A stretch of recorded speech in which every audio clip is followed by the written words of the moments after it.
Hello friends, स्वागत है आपका एक और नए वीडियो में। तो फ्रेंड्स, एनसीईआरटी साइंस की सीरीज चल रही है, उसमें हम क्लास 6 चैप्टर नंबर 1 पढ़ चुके हैं। ये हमारा सेकंड वीडियो है जिसमें हम चैप्टर 2 के बारे में पढ़ेंगे। जो भी इम्पोर्टेंट टॉपिक्स हैं, जो क्वेश्चंस एग्ज़ाम्स में आ सकते हैं, उनसे रिलेटेड इम्पोर्टेंट टॉपिक्स हैं इसके अंदर। तो आज हमारा चैप्टर 2 है कंपोनेंट्स ऑफ फूड। तो सबसे पहले है friends nutrients. What are nutrient? Nutrients क्या होते हैं?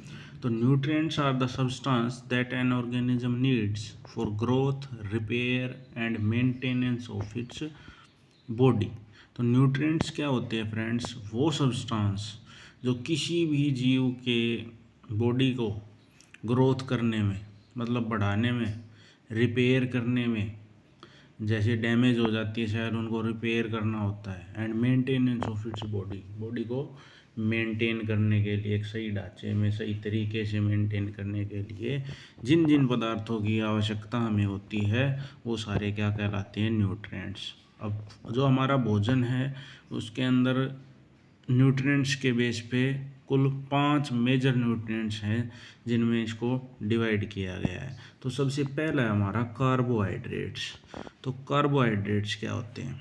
तो उसके लिए सबसे पहले एक टेस्ट गिवन है हमारा कि किसी भी फूड के अंदर कार्बोहाइड्रेट प्रेजेंट है या नहीं है। तो हमें कैसे पता चलेगा? कार्बोहाइड्रेट मतलब उसमें स्टार्च होगी।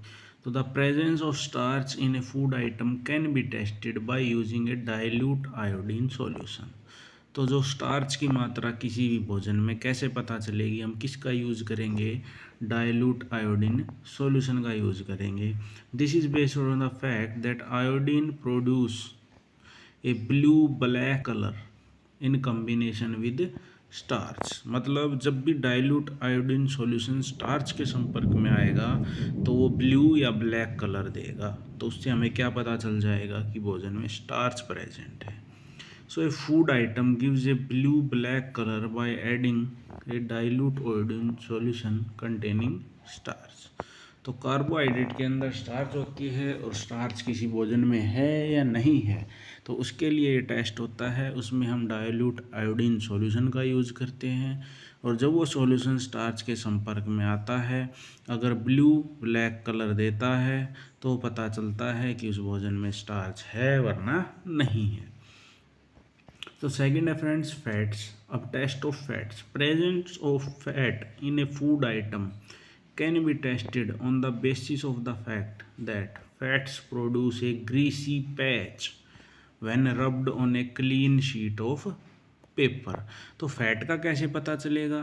तो जो भी भोजन लेंगे उसमें हमें फैट का पता करना है।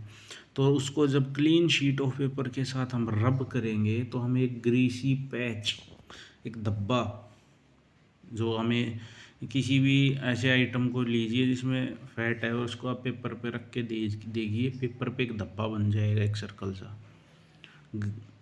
तो उसमें क्या प्रेजेंट है? फैट प्रेजेंट है। Greasy patch produced on the paper is translucent. Translucent होगा, allow some light to pass through its. मतलब जब हम लाइट पास करेंगे तो बाकी पेपर में से तो लाइट पास होगी नहीं, लेकिन उसमें से थोड़ी थोड़ी लाइट पास हो जाएगी जहाँ पे वो ग्रीसी पैच बनेगा। तो वो ग्रीसी पैच कैसा हो गया? ट्रांसल्यूसेंट हो गया। उसमें क्या, उस भोजन में क्या है? फैट प्रेजेंट है। नंबर 3 पे आते हैं टेस्ट ऑफ प्रोटीन। तो presence of proteins in food material is tested on the basis of the fact that proteins give a violet colour with solution of copper sulphate and caustic soda. तो protein का test किसका use करके करते हैं हम? Solution of copper sulphate और caustic soda, इन दोनों का सॉल्यूशन लेते हैं और हम प्रोटीन का चेक करते हैं। तो प्रोटीन अगर है तो कलर हमें कैसा मिलेगा? वायलेट कलर मिलेगा। Violet colour is produced. अब पता कैसे चलेगा? Violet colour is produced when a few drop of copper sulphate and caustic soda are added to some amount of milk in a test tube. तो क्या करेंगे? एक test tube लेंगे, उसके अंदर थोड़ा सा मिल्क लेंगे, और जब कुछ बूंदे हम कॉपर सल्फेट और कॉस्टिक सोडा की उस पर डालेंगे तो कैसा कलर आएगा? वायलेट कलर आएगा। ठीक है। तो जो 5 कंपोनेंट्स बताए फूड के जो हमारे लिए ज़रूरी हैं, उसमें हो गए क्या क्या, कार्बोहाइड्रेट, फैट, प्रोटीन्स और विटामिन्स भी ज़रूरी है और मिनरल्स भी ज़रूरी है। तो हमारे भोजन में ये 5 मेन कंपोनेंट हैं जो प्रेजेंट होते हैं।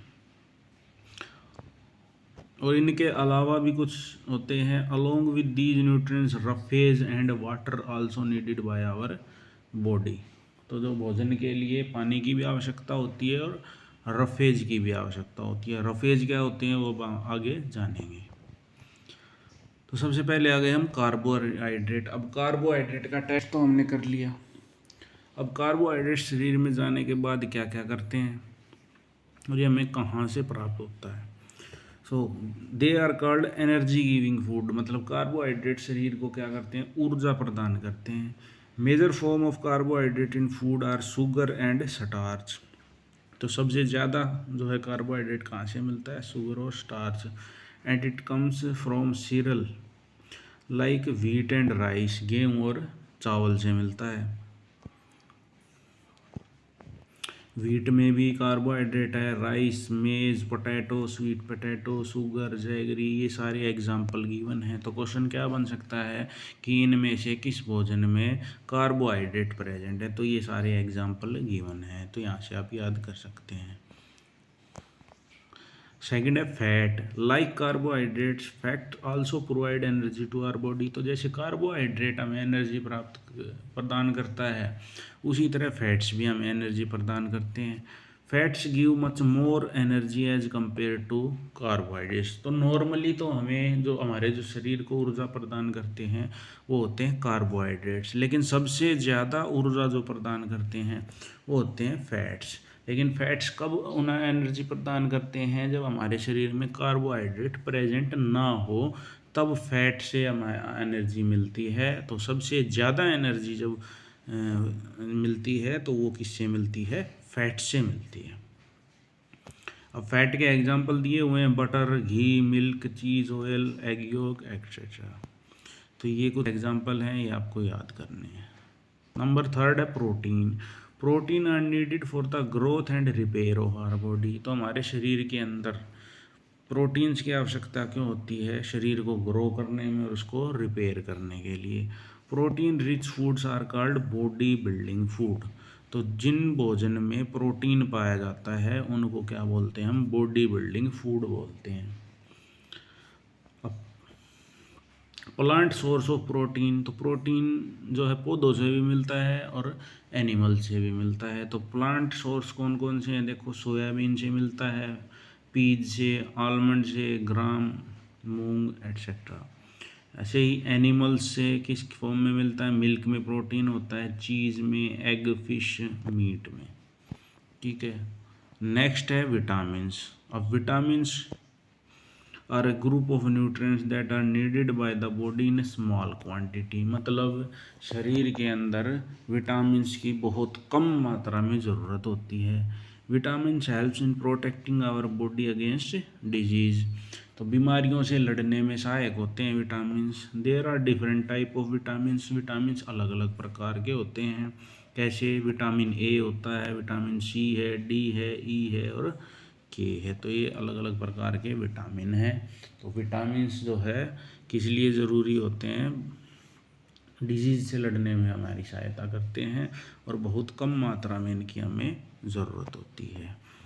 अगला इम्पोर्टेंट एक पॉइंट है, a group of vitamins B1, B2, B6 and B12 are together known as vitamin B complex. तो ये 4 विटामिन हैं, इनको एक ग्रुप में बना दिया गया और उसको क्या बोला गया, विटामिन बी कॉम्प्लेक्स। नेक्स्ट है minerals. Like vitamins, minerals are also needed by our body in small quantities. तो विटामिन की तरह मिनरल्स भी हमारे शरीर को बहुत कम मात्रा में ज़रूरत होती है। Minerals are needed by our body for proper growth and for maintaining good health. मतलब शरीर को ग्रो करने में और एक अच्छी सेहत रखने के लिए हमारे शरीर में मिनरल्स की भी आवश्यकता होती है। तो कुछ इम्पोर्टेंट मिनरल्स के नाम दिए हुए हैं, कौन कौन से जो हमारे शरीर के लिए ज़रूरी हैं। कैल्शियम है, आयोडीन है, आयरन है, फॉस्फोरस है, सोडियम, पोटेशियम, ये सब हमारे भोजन में पाए जाते हैं। अब सोर्स दे रखे हैं, ये टेबल आपको याद करनी है। सोर्स ऑफ कैल्शियम, किस किस फूड से हमें कैल्शियम मिलता है, यहाँ से क्वेश्चन बनता है फ्रेंड्स। तो कैल्शियम मिलता है हमें मिल्क से, एग से, ग्रीन वेजिटेबल से, फिश से। ऐसे ही आयोडीन कहाँ से मिलता है, आयोडाइज साल्ट से, सी फूड से। Iron spinach, green leaf vegetable, eggs. Phosphorus milk, banana और पल्सेस। तो ये आपको याद करने हैं। अब है फ्रेंड्स रफेज। रफेज क्या होते हैं? Dietary fibres are known as roughage. Roughage does not provide any nutrient to our body but is essential component of our food. तो फ्रेंड्स भोजन में इन 5 कंपोनेंट्स के अलावा रफेज भी पूरा पाया जाता है। अब रफेज बोलते हैं कि इसको हैं, तो फ्रेंड्स डाइजेशन के लिए हमारे शरीर में फाइबर्स का जाना बहुत ज़रूरी है। तो ये रफेज जो है डाइटरी फाइबर्स को बोला जाता है, जो भोजन को पचाने में सहायक होते हैं। हमारा जो डाइजेशन है उसको ये इम्प्रूव करते हैं। ये न्यूट्रिएंट प्रोवाइड नहीं करते लेकिन पाचन शक्ति को बढ़ाने में सहायक होते हैं। तो roughage is fibrous material present in food which can not be digest. इसीलिए हमें भोजन में जब हम खाते हैं तो सलाद लेने के लिए बोला जाता है, तो वहाँ से हमें क्या मिलता है, फाइबर मिलता है। एग्जाम्पल दिए हुए हैं होल ग्रेन्स, मोटा अनाज, पल्सेस, दालें, पोटैटो, फ्रेश फ्रूट्स, वेजिटेबल्स। अब फंक्शन ऑफ रफेज दिया हुआ है, it helps to digest food and absorb nutrients. भोजन को पचाने में सहायक है और भोजन में जो इंपॉर्टेंट न्यूट्रिएंट्स है उनको ये निकाल कर शरीर को प्रदान करते हैं। फिर it helps our body to get rid of undigested food. तो शरीर में जो अपचा भोजन है उसको बाहर निकालने में सहायता करते हैं। अब आगे वाटर। वाटर भी हमारे शरीर में पाया जाता है। It is essential for our body and it makes up almost 70% of our body weight. तो हमारा जो शरीर का बॉडी वेट है उसका 70% हमारे शरीर में क्या है, वाटर है। Function of water. वाटर शरीर में क्या क्या कार्य करता है? Water helps our body to absorb nutrients from food.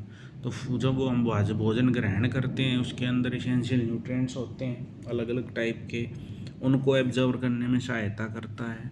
It helps in throwing out waste product from our body as urine and sweat. तो जो वेस्ट प्रोडक्ट होते हैं, जो कचरा होता है शरीर में, उसको निकालने में सहायता करता है। तो वाटर की फॉर्म में निकल जाता है यूरिन से और पसीने से, स्वेट से। It controls our body temperature. हमारे जो शरीर का तापमान है उसको कंट्रोल करने में सहायता प्रदान करता है। Keeps our body cool, clean and healthy. तो हमारे जो शरीर है उसको ठंडा रखता है, साफ रखता है और हेल्दी रखता है।